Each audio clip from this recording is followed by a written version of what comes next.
आप सभी को मेरा प्रणाम। ಎಲ್ಲರಿಗೂ नमस्कारಗಳು। तो आज हम 9वीं कक्षा के अधिगम पुनः के बारे में अधिक जानकारी हासिल करेंगे। तो चलिए देखते हैं। बच्चों, आप सबसे विनती है कि हमारी यूट्यूब चैनल सुज्ञानवाणी SN TV सुज्ञानवाणी इसे ज़रूर सब्सक्राइब करें और वीडियो को लाइक करें और शेयर करो। ಎಲ್ಲ ಸ್ನೇಹಿತರು ಹಾಗೂ ವಿದ್ಯಾರ್ಥಿಗಳು ನಮ್ಮ ಯೂಟ್ಯೂಬ್ ಚಾನಲ್ನ ಸಬ್ಸ್ಕ್ರೈಬ್ ಮಾಡಿ। 9ನೇ ತರಗತಿ ಹಿಂದಿ ಕಲಿಕಾ ಚೇತರಿಕೆ ಕಲಿಕಾ ಫಲ 8 ಚಟುವಟಿಕೆ 1 ಕಲಿಕಾ ಹಾಳೆ 8.1 ರಿಂದ 8.2 9वीं कक्षा हिंदी अधिगम पुनः प्राप्ति सीखने के प्रतिपल 8 गतिविधि 1 अभ्यास 8.1 से 8.2 तक। तो चलिए बच्चों देखते हैं। सीखने के प्रतिपल 8 कलिका फल 8 चित्र के आधार पर किसी विषय या कहानी की रचना करेंगे।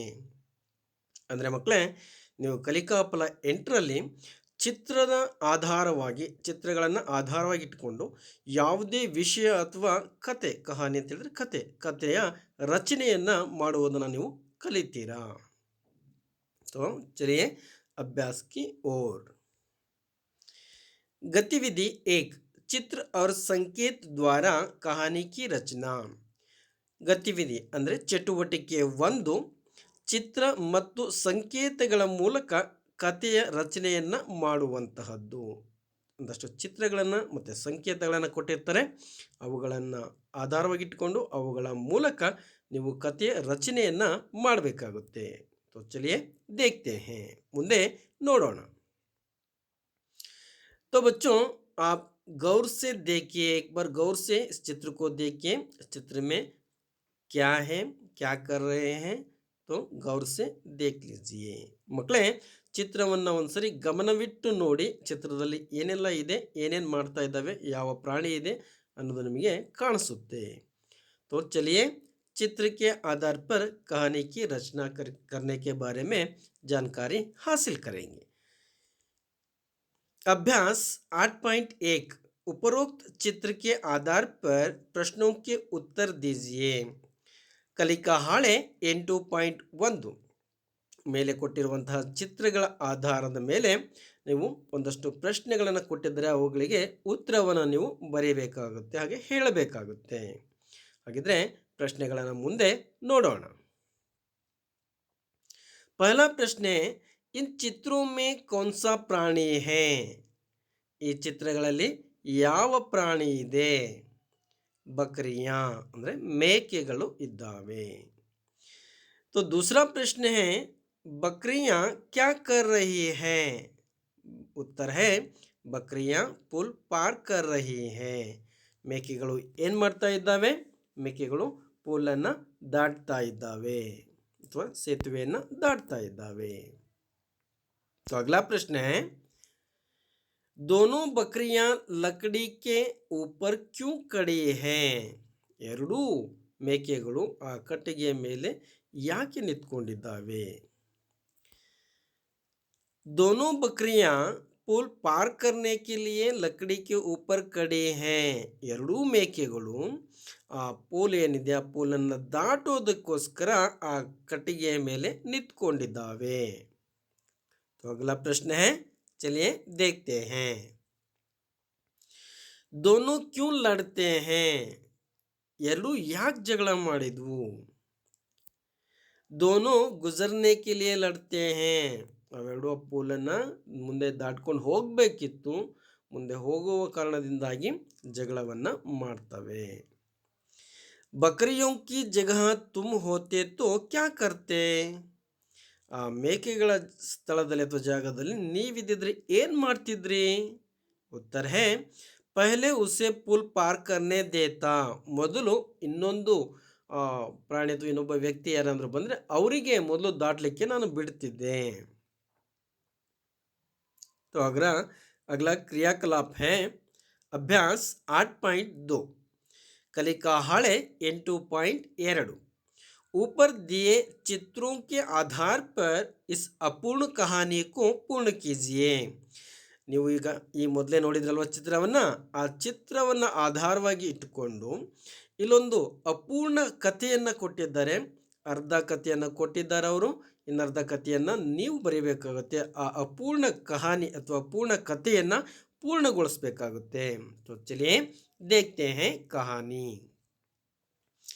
कहानी इस प्रकार है कि एक बार दो बकरियां एक नदी के ऊपर बने संकरे पुल पर आमने सामने आ गईं. पुल बहुत छोटा था. दोनों एक बार उसे पार नहीं कर सकते थे. गुजरने के लिए दोनों में झगड़ा शुरू हुआ. एक बकरी ने कहा, झगड़ा करने से कोई फायदा नहीं है. तब बकरी को एहसास हुआ. तो यहाँ तक कहानी, अपूर्ण कहानी दिए गए हैं. तो आगे आपको कहानी की रचना करना है. तो इस प्रकार आप लिख सकते हैं. तब एक बकरी ने एक उपाय ढूंढ लिया और वहां बैठ गई. दूसरी बकरी को अपने शरीर के ऊपर से जाने को कहा. बाद में वह बकरी खड़ी हो गई और पुल को पार कर दिया. ಈ ರೀತಿಯಾಗಿ ನೀವು ಅಪೂರ್ಣವಾಗಿರ್ತಕ್ಕಂಥ ಕಥೆಯನ್ನು ಚಿತ್ರದ ಆಧಾರವಾಗಿ ಇಟ್ಕೊಂಡು ಚಿತ್ರದ ಆಧಾರದಲ್ಲಿ ನೀವು ಏನು ಮಾಡಬೇಕಾಗುತ್ತೆ, ಕಥೆಯನ್ನು ಪೂರ್ಣಗೊಳಿಸಬೇಕಾಗುತ್ತೆ. तो चलिए अगला अभ्यास की ओर. पहला क्रियाकलाप है शीर्षक लिखकर कहानी का सार अपने शब्दों में लिखिए. ನೀವು ಈ ಕತೆಗೆ ಒಂದು ಶೀರ್ಷಕ್ ಅಂದರೆ ಪದನಾಮವನ್ನು ಕೊಡಬೇಕಾಗತ್ತೆ. ಕತೆಗೆ ಒಂದು ಹೆಸರನ್ನು ಕೊಡಬೇಕಾಗತ್ತೆ.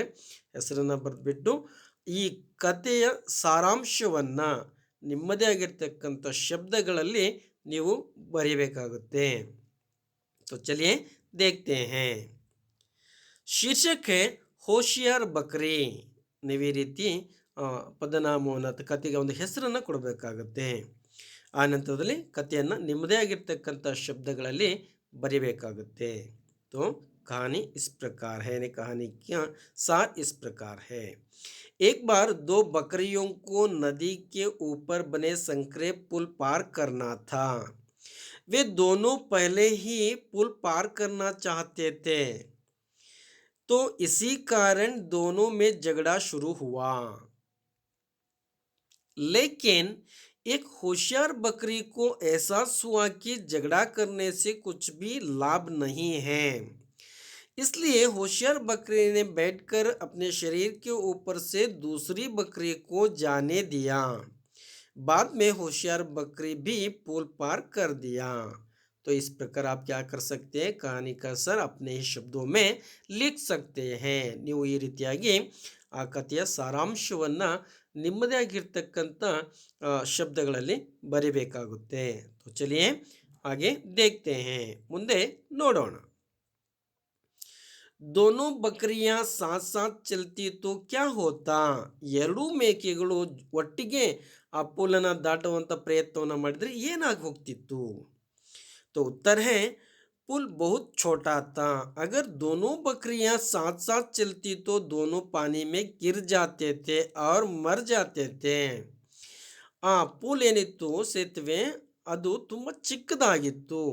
ಏನಾದರೂ ಅವು ಎರಡೂ ಒಟ್ಟೊಟ್ಟಿಗೆ ದಾಟುವಂತಹ ಪ್ರಯತ್ನವನ್ನು ಮಾಡಿದಿದ್ರೆ ಆ ಎರಡೂ ಮೇಕೆಗಳು ನೀರಿನಲ್ಲಿ ಬಿದ್ದು ಹೋಗ್ತಿದ್ವು ಮತ್ತು ಅವೆರಡು ಸತ್ತು ಹೋಗ್ತಿದ್ವು. तो अगला प्रश्न है, इस कहानी से आपको क्या सीख मिलती है. ಈ ಕಥೆಯಿಂದ ನಿಮಗೆ ಏನು ಕಲಿಕೆ ಸಿಗುತ್ತೆ ಅಥವಾ ಯಾವ ಜ್ಞಾನ ಸಿಗುತ್ತೆ. तो उत्तर है हमें आपस में झगड़ा नहीं करना चाहिए. समस्या को समझकर होशियार से मिलजुल कर रहना चाहिए. यह सीख मिलती है हमें. ಅಂದರೆ ನಮಗೆ ಈ ಕಥೆಯಿಂದ ಏನು ತಿಳುವಳಿಕೆ ಬರುತ್ತೆ, ಏನು ಕಲಿತೀವಿ ಈ ಕಥೆಯಲ್ಲಿ ಅಂತ ಹೇಳಿದ್ರೆ, ನಾವು ಯಾವತ್ತೂ ಪರಸ್ಪರರಲ್ಲಿ ಜಗಳವನ್ನು ಮಾಡಬಾರ್ದು. ಹಾಗೆಯೇ ಸಮಸ್ಯೆಯನ್ನು ಅರ್ಥೈಸ್ಕೊಂಡು ಬುದ್ಧಿವಂತಿಕೆಯಿಂದ ಕೂಡಿ ಬಾಳಿದರೆ ಅದು ಜೀವನ ಸುಂದರವಾಗಿರುತ್ತೆ ಮತ್ತು ಸಮಸ್ಯೆ ಪರಿಹಾರವನ್ನು ಕಾಣಿಸುತ್ತೆ. ಹಾಗಾಗಿ ನಾವು ಯಾವಾಗಲೂ ಒಟ್ಟೊಟ್ಟಿಗೆ ಸಹಬಾಳ್ವೆಯಿಂದ ಇರಬೇಕು ಅಂತಕ್ಕಂಥ ಪಾಠ ಸಾರಾಂಶ. तो बच्चों आप सबसे विनती है कि हमारे यूट्यूब चैनल सुज्ञानावाणी SN TV सुज्ञानावाणी इसे आप सब जरूर सब्सक्राइब करें और वीडियो लाइक करें और शेयर भी करो. ಎಲ್ಲ ಸ್ನೇಹಿತರು ಹಾಗೂ ವಿದ್ಯಾರ್ಥಿಗಳು ನಮ್ಮ YouTube channel Sujnanavani SN TV ಸುಜ್ಞಾನವಾಣಿಯನ್ನು ಸಬ್ಸ್ಕ್ರೈಬ್ ಮಾಡಿ, ಹಾಗೆಯೇ ವಿಡಿಯೋವನ್ನು ಲೈಕ್ ಮಾಡಿ ಮತ್ತು ಶೇರ್ ಮಾಡಿ. आप सभी को धन्यवाद.